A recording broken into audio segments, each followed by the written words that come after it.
Resource persons drawn from different areas of expertise to handle the theme of the workshop. The office of the DPP, which I represent, pledges its full commitment and support for the overall objective of this organization to ensure that there is smooth dispensation of justice in the area of money laundering. So on behalf of the Federal Ministry of Justice, I wish you all a successful deliberation. Thank you. European Union. European Union supports this particular conference. I also want to recognize and because of the importance that we attached to this gathering, I had to make myself available. Let me stand on established protocols. Global, the money laundering is a very topical issue. AML is a very, very serious issue. And like you all have alluded to, it is a global war that must be fought and that must be won. We are particularly concerned because my corporate members, for the role that I play as the president and chairman of the Council of International Bankers, there is no way you could discuss money laundering without removing the real active players, and that is the banks. That, of course, flows pass through, and so there has been a heavy burden on our members, especially the corporate members and even the individual members. While in London, we talked about the burden of legislation because the EU and UK taking a lot of serious legislation, serious circulars concerning anti-money laundering. And that challenges brought there a lot of effort on bankers to comply to those legislation.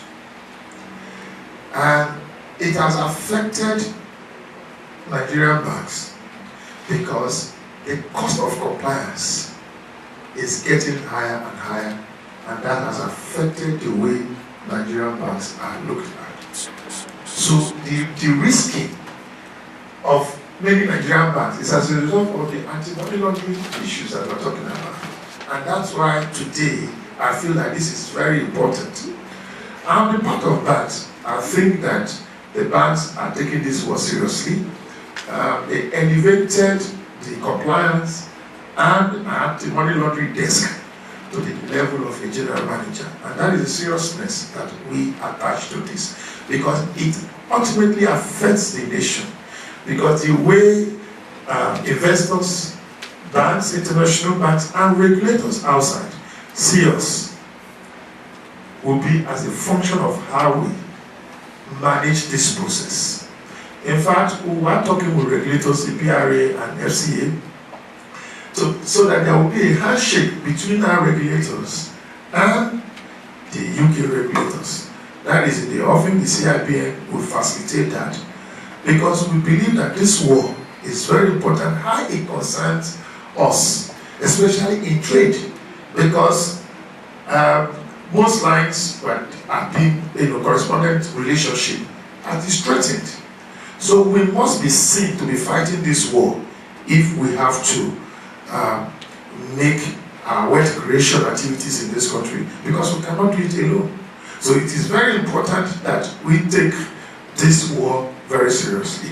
For the banks, I speak on at least as the president of the umbrella body of the professional body, that this one is being taken seriously, especially in the area of capacity building. We have a program for our members where we have to educate them with the latest information, and that is what we're doing. And I'm prepared to enter into strategic collaborations with international institutions, with local institutions, to make sure that Nigerian banks comply fully with every anti-money laundering legislation or processes or whatever that is available to ensure, because terrorism finance, look at what is happening. How do these people get the money that they fund terrorist activities? And we're talking about cashless society. How have we even, in some areas, it's only Lagos that I know that the cashless society is working. In Abuja, here, people still carry cash. So how do we do that? Well, I think that this conference should be able to fashion out ways to strengthen further, because these flows pass through the banks or through other means. And we must strengthen our capacity to detect it. And sharing, someone said about sharing information, is very, very critical. And that's why we are trying to make sure we open up that channel of communication between our regulators and the regulators where our Nigerian banks are represented. So I'm really highly elated that we're organizing this conference, and I would urge us that we'll take this program seriously and come up with something that will benefit overall the Nigerian economy. Thank you. Thank you so much. That office must conform with high standard of morality, probity, and accountability. The Code of Conduct Bureau is the first anti-corruption body established in Nigeria. It was there since Second Republic, headed by late Issa Kaita. It was the regime of Muhammadu Buhari that scrapped, but it found its way in Constitution during President Ibrahim Babangida regime. When it comes to Code of Conduct Bureau, people only restrict themselves to issue of asset declaration. Yes, asset declaration. But we have so many other functions and that are according to the Bureau. Is behavior of every public office holder must conform to high standard of morality of the society. He must also act according to the law. And when it comes to Code of Conduct Bureau, every public officer, no matter how high you are, because when you look at our law, they say Code of Conduct, public officers for the purpose of Code of Conduct Bureau, you see there Mr. President. President is the first person.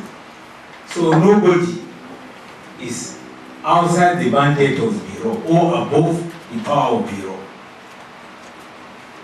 The issue of money laundering is a great concern to everybody. So in the Bureau, we checkmate such through our only instrument and powerful one, that is asset declaration, as stated by the moderator. Because every public officer or political is expected to declare his asset. On the time he was appointed, he received an appointment letter, he must declare his asset. And every 4 years, he has to. If he is leaving the service, either retired, voluntary or otherwise, he has to declare his asset also. For every political office holder, he must declare his asset before he is being sworn in. And on leaving service, if maybe his appointment has ended, maybe election year is coming, he has to declare again. And if he wants the election, he has to declare, or reappointed, he has to declare. The purpose of declaring is for the purpose of asset tracking and profiling. So you could see that we have instrument of monitoring money laundering. In the asset declaration, you are expected to declare your bank accounts, the amount in the account, as of which particular date such amount is there. If you have foreign account, you have to declare it. But the moment you assume a public officer, you cease to operate that account again until you left the office. So you see, through such, we'll be able to monitor how much enters so account, how much was removed, how much was pushed out, in and outside. But to my dismay, instead of giving bureau that have all these instruments more powers or more funding, we are underfunding. We were relegated to become the last anti-corruption body. I said it everywhere. We are the first, but I don't know why government decided to relegate us to background by establishing another anti-corruption body.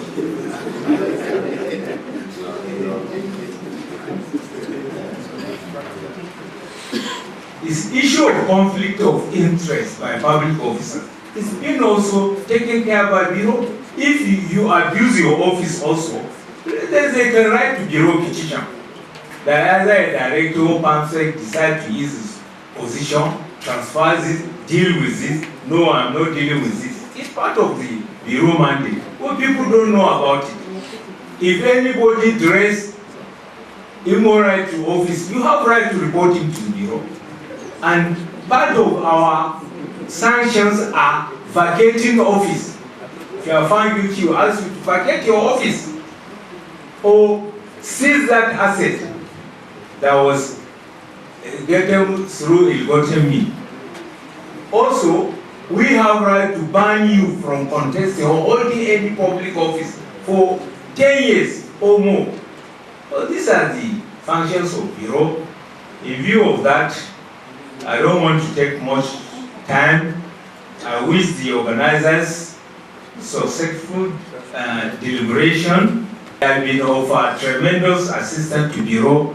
We also wish to call on Ford Foundation to reconsider its action that it has blacklisted Bureau from the agencies that will receive our assistance and training. Thank you very much. Thank you. Use our lawmakers to make people-oriented policies, and then we bring governance closer to the people so that they understand what is happening at the legislature. That is basically what we do through information sharing, capacity building, and research. And CISLAC is also the contact for Transparency International in Nigeria. That is why we are handling this project in the first place. And we have 6 strategic focus areas that should run from 2018 to 2023. And the first one is support democratic processes. We have the anti-corruption and promotion of transparency in the public finance management. That is where this project I'm handling falls under. And the third one is promotion of peace, security, and better management of migration and IDPs. I will have promotion of legal framework for environment and conservation of nature, and promotion of human development and social inclusion. And finally, we have institutional strengthening of CISLAC. So these are the 6 areas, these are our 6 focus areas. All our projects fall under these areas. Now we go to the project we are here for. The title is Turning Up the Pressure, Tackling Money Laundering Through Multi-Stakeholder Approaches in ECOWAS Countries. It's a 2-year project that will run from 2017 to 2019. It's funded by European Union through Transparency International Secretariat in Berlin. It's co-funded by Global Affairs Canada Impact Project, and it's been implemented in 7 ECOWAS countries: Nigeria, Ghana, Sierra Leone, Senegal, Cote d'Ivoire, Guinea, and Liberia. This project is going to focus primarily on the commitments and recommendations that speak to anti-money laundering. Now, we know of the May 2016 Anti-Corruption Summit in London. It was the first of its kind meeting where a global searchlight was shown on corruption, and over 40 governments made over 600 commitments to fighting corruption in general. And then we know of the OGP platform. Nigeria is a member of the OGP, where governments also make commitments to fight corruption. And of course, the FATF recommendations. The FATF is an independent global body that has the mandate to make laws that protect the financial system from money laundering, arms smuggling, and terrorism financing.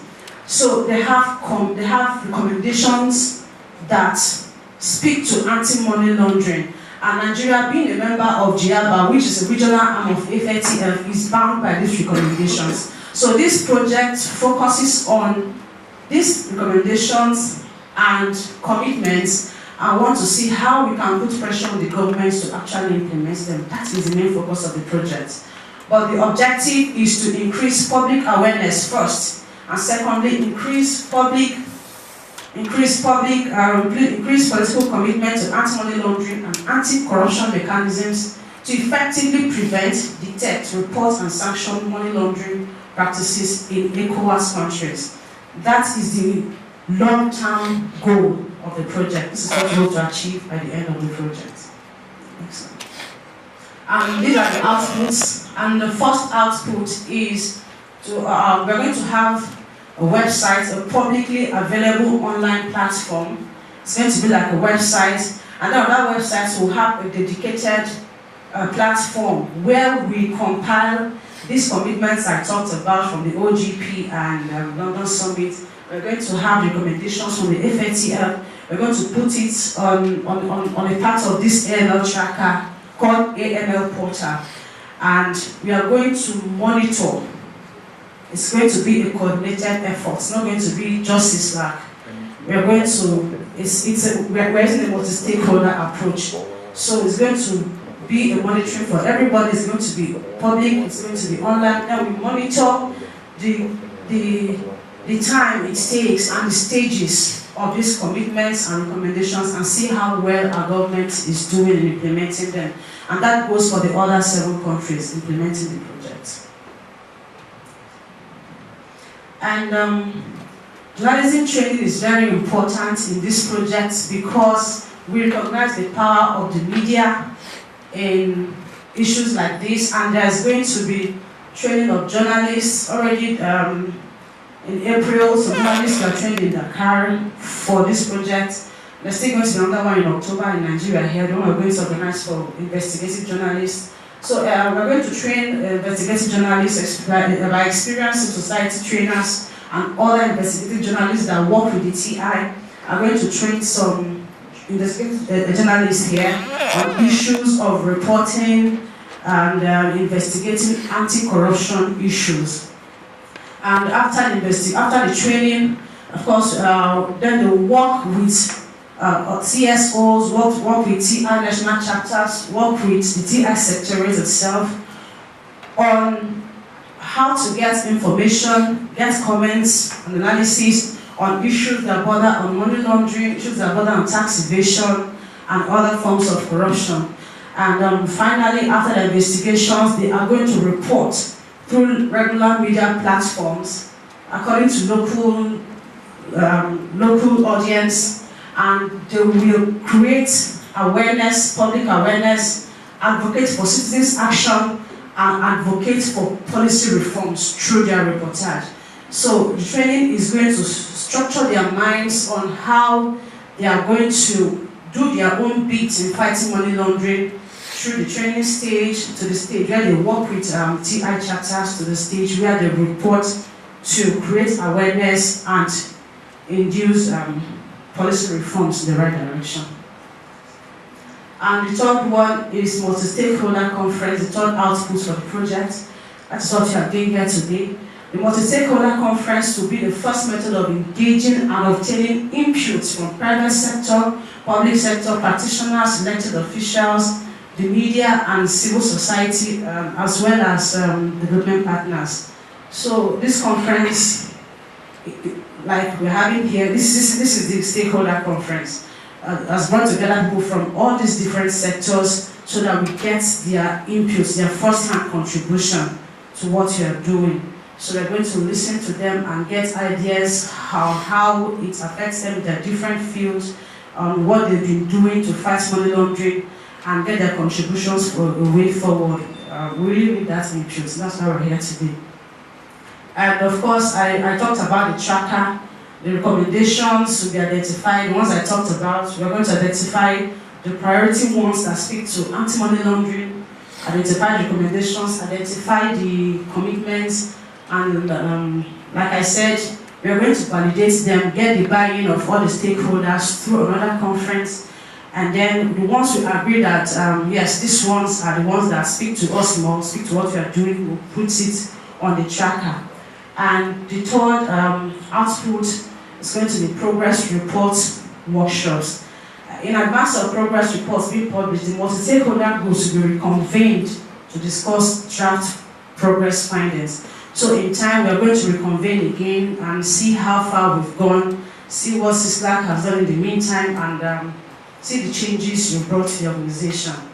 And that, from there, we move to the fourth output. Starting from year 2 of the action, that is where the progress reports will start. All the chapters that are implementing this project will produce progress reports. We're going to have a report called progress reports, and the data will be drawn from the anti-money laundering tracker I talked about. It's going to be a snapshot of the progress of an implementation of the commitments and recommendations. So the progress report is going to look at how far the government has gone after the commitments, 2 years on, what has happened and where are we. So from there we get a direction and know how to further advocate for the ones that has not been touched.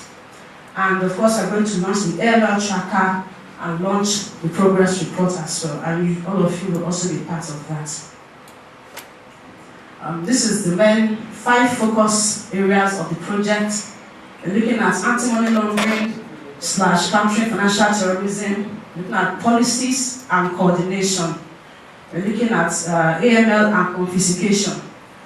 We want to understand the policies that speak to anti-money laundering in Nigeria, see the laws that govern confiscation, the agencies that have the power to confiscate, what happens after confiscation. We'll look at transparency and beneficial ownership of legal persons and arrangements. We'll look at powers and responsibilities of competent authorities. Under this one, we should understand the different institutions, their mandates and the acts that establish them. So from there, we'll be able to understand where each person, where each organization fits and how much they've done so far. And then international cooperation in AML, CFT, and IFF. This is very important. We're going to look at how we can liaise with other people and both outside the country. Recovering funds, as most of us here know, is not easy without international cooperation and then tracking criminals or tracking money if we don't.